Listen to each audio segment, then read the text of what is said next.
Assalamualaikum warahmatullahi wabarakatuh. Perkenalkan, saya Dena Vitasari dari kelompok 5. Di sini kami dari kelompok 5 akan presentasikan materi kami yang berjudul tentang sistem endokrin. Di sini saya tidak sendirian, saya di sini bersama 4 rekan saya, yaitu ada Delvia Erika Putri, Dewi Uliasari, Imanir Dwi Lestari, serta Widya Rizka. Nah, untuk materi pertama akan disampaikan oleh Delvia Erika Putri. Kepada saudari Delvia dipersilahkan. Sistem endokrin pada manusia. Sistem endokrin merupakan jaringan kelenjar dan organ yang memiliki peran penting dalam mengatur banyak fungsi seperti pertumbuhan sel, metabolisme, tumbuh kembang tubuh, dan proses reproduksi. Kelenjar endokrin. Kelenjar endokrin, manusia menghasilkan sejenis bahan kimia yang dinamakan hormon. Kelenjar endokrin tidak memiliki saluran sehingga hormon yang dihasilkan didistribusikan ke seluruh tubuh melalui pembuluh darah. Contohnya kelenjar tiroid, kelenjar adrenal, pankreas, dan lain-lain. Slide selanjutnya, Mbak. Kelenjar eksokrin merupakan kelenjar yang memiliki saluran untuk mengalirkan zat sekresinya ke seluruh tubuh. Kebanyakan fungsi kelenjar eksokrin menghasilkan enzim, tapi beberapa lainnya juga menghasilkan cairan non-enzim. Contohnya, yaitu kelenjar keringat, kelenjar mamae, dan kelenjar seluruh organ yang bermuara ke saluran pencernaan seperti hati, pankreas, kelenjar saliva, dan kelenjar lambung serta usus. Slide selanjutnya, Mbak.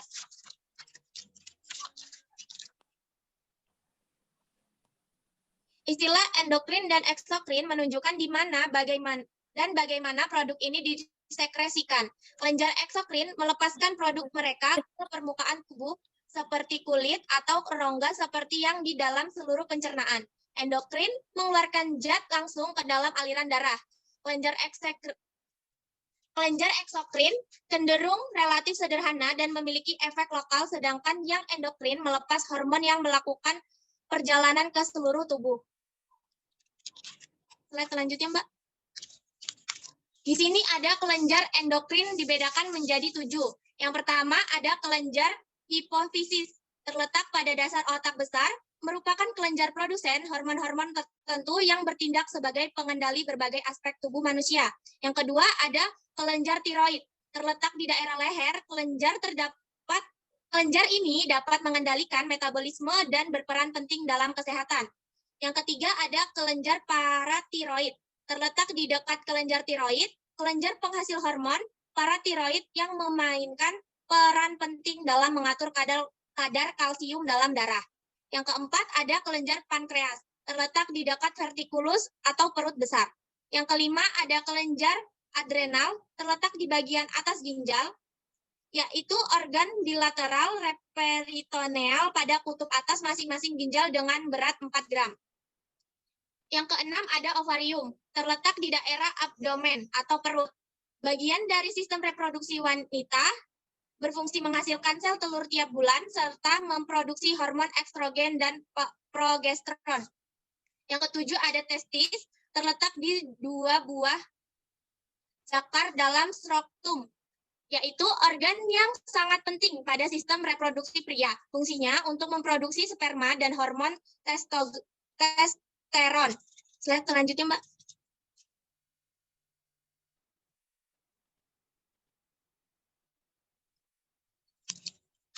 Karakteristik hormon diproduksi dan disekresikan ke dalam darah oleh kelenjar sel endokrin, diangkut oleh darah menuju sel atau jaringan target, mengadakan interaksi dengan reseptor khusus yang terdapat dalam sel target, mempunyai pengaruh mengaktifkan enzim khusus, mempunyai pengaruh tidak hanya terdapat satu sel target, tetapi dapat juga mempengaruhi beberapa sel target yang berlainan. Di dalam hormon yang dibedakan dalam pembuluh darah. Mekanisme kerja hormon pada sel target organ adalah dengan cara menduduki reseptor. Satu reseptor spesifik untuk satu jenis hormon saja. Hormon gastrin berfungsi untuk memacu sekresi enzim pepsinogen. Slide selanjutnya, Mbak. Peranan hormon. Hormon berperan dalam regulasi tubuh. Yang pertama, perubahan metabolisme tubuh. Yang kedua, siklus reproduksi. Yang ketiga, proses pertumbuhan dan perkembangan. Hormon berfungsi dalam mengatur homeostasis, metabolisme, reproduksi, dan tingkah laku. Homeostasis adalah pengeluaran secara otomatis dalam tubuh agar kelangsungan hidup dapat dipertahankan. Contohnya pengendalian tekanan darah, kadar gula dalam darah, dan kerja jantung. Slide selanjutnya, Mbak. Hubungan syaraf dan hormon. Yang pertama, hormon bekerja atas perintah dan sistem saraf. Yang kedua, sistem yang mengatur kerjasama antar saraf dan hormon terdapat pada daerah hipotalamus. Yang ketiga, daerah hipotalamus sering disebut daerah kendali saraf endokrin atau neuroendokrin kontrol. Sistem saraf bersama sistem endokrin mengkoordinasikan seluruh sistem di dalam tubuh. Sistem saraf dan sistem endokrin ini merupakan sehingga dinamakan sistem neuroendokrin. Hormon bekerja atas perintah dari sistem saraf Fridan. Sistem yang mengatur kerjasama antar saraf dan hormon terdapat pada daerah hipotalamus. Daerah hipotalamus sering disebut daerah kendali saraf endokrin. Baik, materi selanjutnya akan dilanjutkan oleh Mbak Dewi. Mbak Dewi, dipersilakan.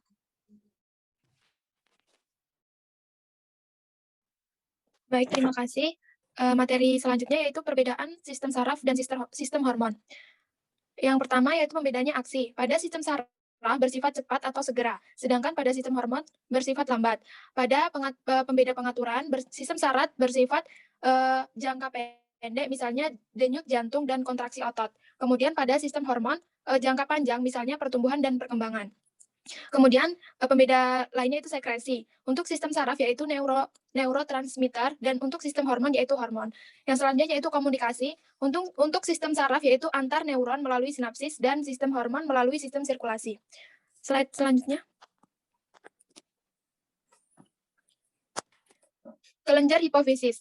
Kelenjar hipofisis menghasilkan bermacam-macam hormon yang mengatur kegiatan kelenjar lainnya, disebut masker kelenjar karena mengontrol fungsi kelenjar endokrin lainnya, seperti suhu, aktivitas tiroid, pertumbuhan selama masa awal kelahiran, produksi urin, produksi testosteron pada laki-laki, dan ovulasi dan estrogen pada wanita reproduksi. Kemudian tugas kelenjar hipofisis atau kelenjar pituitari ini yakni mengawasi kelenjar lain dan menjaga kadar hormon. Terletak di dasar otak di bawah hipotalamus. Kelenjar hipofisis yaitu menjadi 3 bagian, yaitu bagian anterior, bagian tengah, dan bagian posterior. Slide selanjutnya.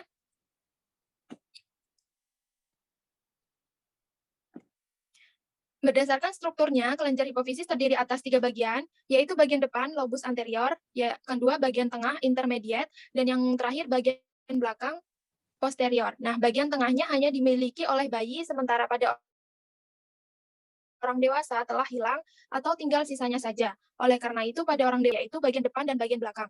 Slide selanjutnya. Hormon yang dihasilkan anterior hipofisis. Yang pertama yaitu hormon somatotrofin atau growth hormone, yaitu pertumbuhan sel dan anabolisme protein. Yang kedua, thyroid stimulating hormone atau TSH, yaitu merangsang tiroid mensekresikan tiroksin. Yang ketiga, hormon adrenokortikotropik, yaitu ACTH, yaitu merangsang korteks ginjal untuk bereproduksi. Nah, yang terakhir, prolaktin, yaitu merangsang glandula mamae untuk bereproduksi. STH atau GH yang berfungsi mempengaruhi pertumbuhan, kekurangan pada anak-anak menyebabkan kretinisme, kelebihan pada saat anak-anak menyebabkan gigantisme. Bila terjadi pada masa dewasa menyebabkan akromegali, yaitu terjadi pada saat dewasa, penderita mengalami pembesaran tulang rahang dan wajah, kulit bertambah tebal, diikuti gangguan akibat penekanan saraf dan oleh massa tulang yang bertambah. Slide selanjutnya. Nah, ini dibedakan ada 2 pada wanita dan pada pria. Nah, untuk pada wanita, FSH merangsang perkembangan folikel pada ovarium dan sekresi estrogen. Nah, yang kedua, LH, luteinizing hormon, yaitu merangsang ovulasi dan merangsang korpus luteum menghasilkan progesteron. Nah, pada pria, FSH merangsang terjadi spermatogenesis. Nah, yang kedua, pada ICTH, merangsang sel-sel interstitial testis untuk berkembang dan memproduksi testosteron. Nah, estrogen adalah hormon yang menentukan ciri-ciri atau tanda seks sekunder pada wanita. Fungsi hormon estrogen lainnya yaitu mengatur siklus menstruasi. Nah, untuk hormon progesteron adalah hormon yang memiliki peran penting dalam siklus menstruasi dan dalam menjaga kehamilan pada tahap-tahap awal.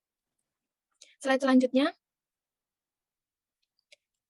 Hormon yang dihasilkan posterior hipofisis. Yang pertama yaitu ada oksitosin. Nah, oksitosin ini menstimulasi kontraksi otot polos pada rahim wanita selama proses melahirkan. Yang kedua yaitu hormon ADH, antidiuretik hormon. Nah, yaitu menurunkan volume urin dan meningkatkan tekanan darah dengan cara menyempitkan pembuluh darah. Yang ketiga pitresin atau vasopresin, yaitu mempertinggi tekanan darah. Slide selanjutnya.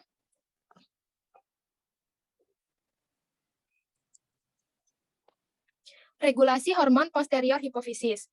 Sel-sel neurorekreasi dalam hipotalamus mensintesis hormon ADH dan oksitosis. Neurofisis membebaskan hormon itu ke dalam darah, di mana hormon itu bersirkulasi. ADH berkaitan dengan sel target di ginjal. Oksitosin berkaitan dengan sel target di kelenjar susu dan uterus. Slide selanjutnya.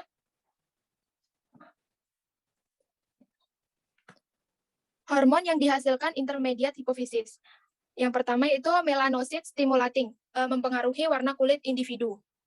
Nah, merupakan bagian tengah dari kelenjar hipofisis yang bersifat unik karena bagian ini mengalami kemunduran rudimenter selama masa pertumbuhan dan belum secara jelas diketahui fungsinya. Bagian tengah, lobus intermedial, media menghasilkan hormon melatropin atau melanocyte stimulating hormone atau MSH, merangsang melanosit, yaitu sel-sel yang mengandung pigmen. Hormon melanotropin berfungsi mempengaruhi warna kulit individu. Slide selanjutnya. Kekurangan hormon hiposekresi pertumbuhan growth hormon, yaitu yang pertama dwarfisme. Nah, penderita tampak bertubuh pendek, hanya sekitar 1 meter atau bahkan kurang, tapi tetap memiliki proporsi tubuh yang normal. Slide selanjutnya. Kemudian kelebihan hormon hipersekresi atau pertumbuhan growth hormon, yaitu gigantisme, terjadi pada masa kanak-kanak di mana terjadi pertumbuhan berlebihan. Kemudian materi selanjutnya akan disampaikan Dian Novitasari. Untuk materi selanjutnya itu ada kelenjar tiroid.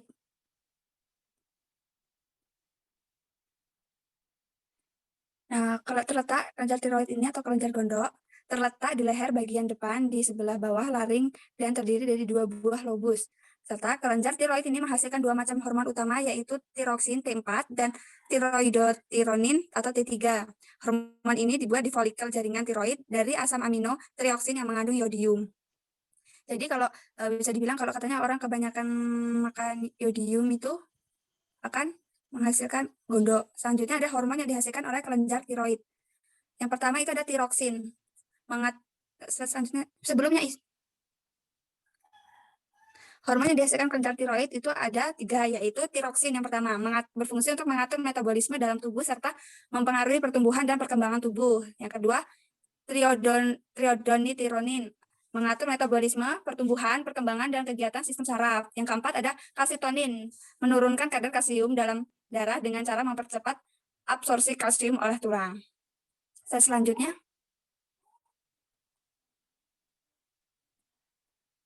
Selanjutnya ada regulasi hormon tiroid. Hipotalamus mensekresi TRH atau hormon pelepas TRH yang dirangsang pituitari anterior untuk mensekresi TSH atau hormon perangsang tiroid. Ketika TSH berikatan dengan reseptor spesifik di kelenjar tiroid terjadi pembebasan T3 dan T4. Kadar T3 dan T4 yang tinggi dan TSH dalam darah akan menghambat sekresi TRH oleh hipotalamus. Kadar hormon tiroid yang tinggi bisa menghambat sekresi TSH oleh pituitari anterior. Sistem umpan balik hipotalamus ke pituitari anterior ke kelenjar tiroid ini menjelaskan mengapa definisi iodin menyebabkan penyakit gondok. Apabila iodin tidak mencukupi, kelenjar tiroid tidak dapat mensintesis T3 atau T4 dalam jumlah cukup. Dengan demikian, pituitari akan terus mensekresi TSH dan menyebabkan pembesaran tiroid. Selanjutnya ada hipersekresi hormon tiroksin, selanjutnya Mbak, atau hipertiroidisme. Yang pertama itu ada morbus down atau antibody di dalam tubuh badan menyebabkan tiroid membesar dan mengeluarkan lebih hormon. Orang yang mengidap penyakit ini mengeluarkan hormon berlebih. Dan selanjutnya ada tiroid bengkak dan selanjutnya ada toxic nodule goitem, terlalu banyak iodin di dalam makanan. Selanjutnya, salah satu keadaan yang diakibatkan sebelumnya ini Mas ya. Nah, salah satu keadaan yang diakibatkan kerusakan kelenjar tiroid adalah penyakit Graves. Keadaan ini menyebabkan mata bengkak sebelah kiri dan disease antibody di dalam badan menyebabkan tiroid membesar dan mengeluarkan hormon berlebih. Orang seperti pada gambar itu kan lehernya membengkak gitu ya. Gondok adalah suatu keadaan yang diakibatkan oleh pembesaran kelenjar tiroid sebelah kanan. Nah, untuk bisa dilihat pada slide selanjutnya. Nah, itu kan kalau ukuran normal pada kelenjar tiroid itu kan kecil, seperti gambar yang sebelah itu. Nah, kalau dia mengalami pembengkakan atau jadi ada penyakit gondok, dia akan bengkak. Dia bengkak itu di dalam ya, bukan di luar. Untuk slide selanjutnya. Selanjutnya, hiposekresi hormon tiroid atau hipotiroidisme. Yang pertama itu ada kretinisme atau kerdil terjadi pada masa kanak-kanak. Cirinya penderita tidak dapat mencapai pertumbuhan fisik dan mental yang normal. Jadi kalau ada anak-anak yang dia kerdil itu namanya kretinisme. Nah, kalau pada orang dewasa itu ada myxoedema. Untuk slide selanjutnya. Kelenjar paratiroid. Kelenjar paratiroid atau kelenjar anak gondok terletak di dekat kelenjar gondok. Hormon yang dihasilkan yaitu paratohormon dengan fungsi mempertahankan kadar kalsium dan fosfor di dalam darah. Nah, kelenjar ini berjumlah 4 buah terletak di belakang kelenjar tiroid. Kelenjar ini menghasilkan hormon paratorhormon atau PTH yang berfungsi untuk mengatur konsentrasi ion kalsium dalam cairan ekstraseluler. Hormon paratiroid meningkatkan kalsium darah dengan cara merangsang reabsorpsi kalsium ginjal. Slide selanjutnya. Ini lagi. Nah, fungsi umum dari kelenjar paratiroid ini ada 2, yaitu mengatur metabolisme fosfor dan juga mengatur kadar kalsium. Slide selanjutnya. Selanjutnya ada hipersekresi hormon paratiroid. Yang pertama ada hiperparatorhormon, kelainan pada tulang seperti tulang rapuh, bentuk abnormal, dan mudah patah. Ini disebut dengan hiperparatorhormon atau kelainan pada hormon paratiroidnya. Kelebihan kalsium yang diekskresikan dalam air seni bersama ion fosfat dapat menyebabkan batu ginjal. Nah, adapun penyebab batu ginjal itu ada penyakit batu ginjal adalah nefrolitis atau suatu kondisi ketika material keras yang menyumbat menyerupai batu mengendap di dalam ginjal. Nah, biasanya pengendapan ini tuh berasal dari zat-zat limbah di dalam darah yang disaring oleh ginjal dan kemudian mengendap dan mengkristal seiring berjalannya waktu. Bisa juga disebabkan oleh makanan. Untuk selanjutnya itu ada selanjutnya itu udah hiposekresi hormon paratiroid yang selanjutnya hiposekresi hormon paratiroid. Hipoparatormon terjadi gejala kekejangan otot atau tetani. Tetanus adalah kejang bersifat spasme atau kaku otot yang dimulai pada rahang dan leher. Kondisi ini disebabkan oleh racun berbahaya bakteri Clostridium tetani yang masuk menyerang saraf melalui luka kotor. Selanjutnya, kelenjar anak ginjal adrenal.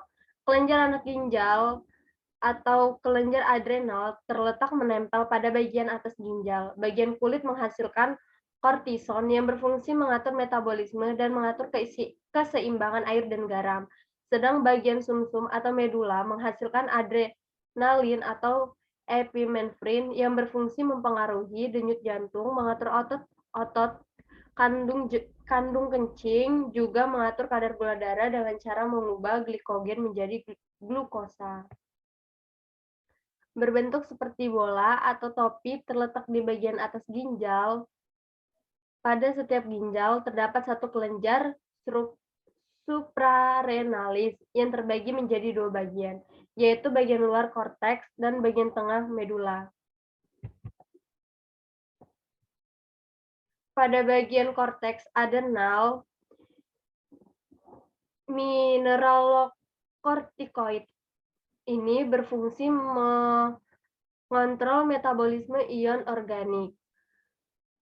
Pada glukokortikoid mengontrol metabolisme glukosa. Sedangkan di bagian medula adrenal, adrenalin atau epinefrin dan noradrenalin.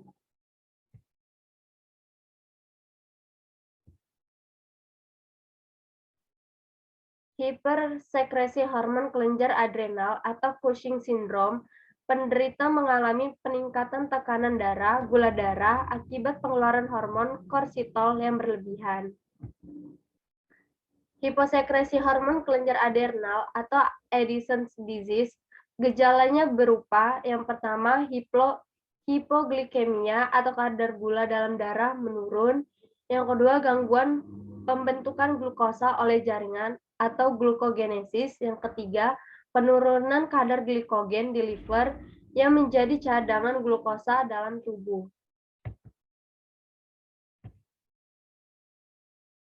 Kelenjar pankreas atau Langerhans. Terdapat bagian pulau-pulau Langerhans yang menghasilkan hormon insulin berfungsi untuk mengatur kadar gula darah dengan cara mengubah glukosa menjadi glikogen.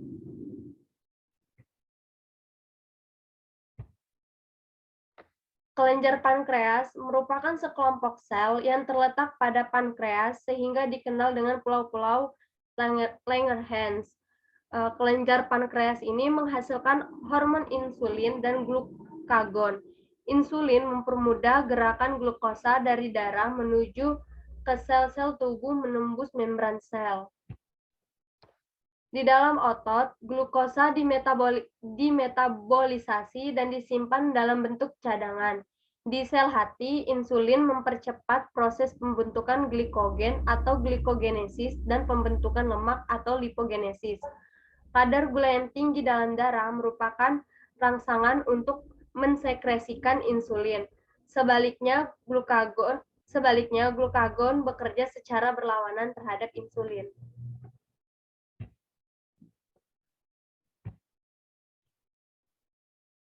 Hiposekresi hormon insulin. Yang pertama, diabetes tipe 1. Penyakit ini sepenuhnya bergantung dengan insulin. Penyakit ini sering didapatkan pada anak-anak atau dewasa muda. Pengobatannya dengan cara mengganti insulin sesuai dengan jumlah yang diperlukan. Yang kedua, ada diabetes tipe 2. Penyakit ini insulin diproduksi dalam jumlah memadai, tetapi terdapat gangguan dalam kualitas dan mekanisme kerjanya. Faktor resiko penyakit ini seperti riwayat keluarga dengan diabetes mellitus dan obesitas. Baiklah, selanjutnya akan dipresentasikan oleh Widya. 7. Kelenjar kelamin. Kelenjar kelamin pada wanita terletak pada ovarium. Hormon yang dihasilkannya ada dua, yaitu estrogen dan progesteron. Pada laki-laki terletak di bagian testis. Hormon yang dihasilkan yang terpenting yaitu testosteron yang berfungsi untuk mempertahankan proses pembentukan sperma dan menumbuhkan ciri-ciri kelainan sekunder. Slide selanjutnya. Ovarium. Ovarium merupakan kelenjar kelamin wanita yang berfungsi menghasilkan sel telur, hormon estrogen, dan hormon progesteron. Sekresi estrogen dihasilkan oleh folikel de Graaff dan dirangsang oleh folikel stimulasi hormon. Estrogen berfungsi menimbulkan dan mempertahankan tanda-tanda kelamin sekunder pada wanita, misalnya perkembangan pinggul, payudara, serta kulit menjadi halus. Progesteron dihasilkan oleh korpus luteum dan dirangsang oleh lutein hormon. Fungsinya untuk mempersiapkan dinding uterus agar dapat menerima sel telur yang sudah dibuahi. Slide selanjutnya. Testis pada mamalia terdiri dari tubulus yang dilapisi oleh sel-sel benih atau sel germinal. Tubulus ini dikenal dengan tubulus seminiferus. Testis mensekresikan hormon testosteron yang berfungsi merangsang pematangan sperma atau spermatogenesis dan membentuk tanda-tanda kelamin pria. Misalnya pertumbuhan kumis, janggut, bulu dada, jakun, dan membesarnya suara. Sekresi hormon tersebut dirancang oleh adrenokortikotropik hormon yang dihasilkan oleh hipofisis bagian anterior. Slide selanjutnya. hiposekresi hormon kelenjar gonad dapat mengakibatkan gangguan terutama dalam proses reproduksi manusia. Slide selanjutnya. Berikut ini adalah siklus pengaturan kadar gula darah. Slide selanjutnya. Regulasi hormon korteks adrenal. Saat adanya stimulasi hormon pelepas kortikotropin hormon dilepaskan dari neuron hipotalamus sebagai respon terhadap stres atau hipoglikemia dan melalui pembuluh darah portal hipotalamo-hipofisis ke hipofisis anterior. Kemudian di hipofisis anterior, kortikotropin hormon mengikuti dan merangsang sel-sel yang mensekresi adrenokortikotropik hormon. Adrenokortikotropik hormon mengikat reseptor terikat membran pada sel-sel korteks adrenal dan merangsang sekresi glukokortikoid, terutama kortisol. Kortisol menghambat kortikotropik hormon dan adrenokortikotropik hormon. Slide selanjutnya. Regulasi hormon medula adrenal. Jaringan target meningkatkan pelepasan glukosa dari hati, lalu meningkatkan pelepasan asam lemak dari simpanan lemak, meningkatkan denyut jantung, meningkatkan penyempitan pembuluh darah di visceral. Kemudian meningkatkan fungsi organ visceral, meningkatkan tekanan darah, dan meningkatkan tingkat metabolisme otot rangka. Slide selanjutnya, Im. Siklus hormonal atau siklus menstruasi.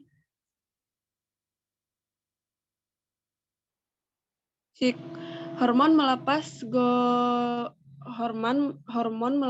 gonadotropin menstimulasi pelepasan hormon perangsang folikel dan hormon lutein. Banyak berperan dalam inisiasi pertumbuhan folikel ovarium, sedangkan hormon lutein dalam perkembangan lanjutan folikel. Sementara itu, hormon estrogen dan progesteron menstimulasi lapisan rahim agar menebal untuk menampung embrio sebagai hasil pembuahan. Endometrium atau lapisan rahim tempat embrio tertanam akan menebal dan menyediakan lingkungan yang sesuai bagi embrio, termasuk pasokan darah yang membawa nutrisi. Jika implantasi embrio tidak terjadi, maka lapisan rahim terurai sehingga darah tidak tertampung lagi dan keluar. Menstruasi atau haid yang dipicu oleh penurunan kadar progesteron merupakan proses peluruhan lapisan rahim dan tanda bahwa kehamilan tidak terjadi. Slide selanjutnya.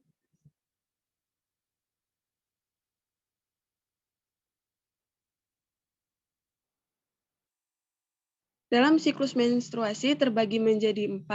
Yang pertama yaitu stadium menstruasi. Endometrium mengalami peluruhan sehingga menyebabkan pendarahan. Lapisan yang tertinggal disebut stratum basal, berlangsung selama 4 hari. Saat haid akan keluar darah, potongan-potongan endometrium dan lendir serviks. Darah tidak membeku karena adanya fermen yang mencegah pembekuan darah dan mencairkan potongan-potongan mukosa. Banyaknya darah yang keluar selama haid normalnya biasanya kurang lebih 50 cc. Yang kedua yaitu stadium proliferasi. Stadium proliferasi dibagi menjadi 2, yaitu proliferasi mini. Endometrium tumbuh tebal kurang lebih 2 mm, lurus, epitelnya kubus rendah dan basal. Lalu stadium proliferasi lanjut.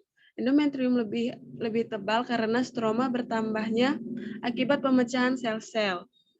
Yang ketiga yaitu stadium sekresi. Stadium sekresi dibagi menjadi dua. Yang pertama yaitu sekresi dini, lebih tipis dari fase sebelumnya. Hal ini karena kehilangan cairan, tebalnya kurang lebih 4-5 mm. Endometrium sudah dapat dibedakan. Lalu sekresi lanjut, tebalnya kurang lebih 5-6 mm. Ada peningkatan dari fase sebelumnya, di mana endometrium menjadi sangat vaskuler, kelenjar berkelok-kelok, dan kaya akan glikogen. Ideal untuk nutrisi dan perkembangan ovum. Sel stromannya bertambah. Ibu hamil stroma desi2 akibat pengaruh progesteron. Yang keempat yaitu stadium sebelum menstrual. Stroma mengalami disintegrasi saat terjadi cairan dan sekret, maka terjadi kolaps dari kelenjar dan arteri. Terjadi vasokonstriksi, mengalami relaksasi pecah. Masa dari hari pertama haid sampai hari pertama haid berikutnya disebut siklus. Siklus haid normal biasanya 28 hari atau 3-5 minggu. Lama haid kurang lebih 4-5 hari. Itu saja presentasi dari saya kembalikan ke moderator.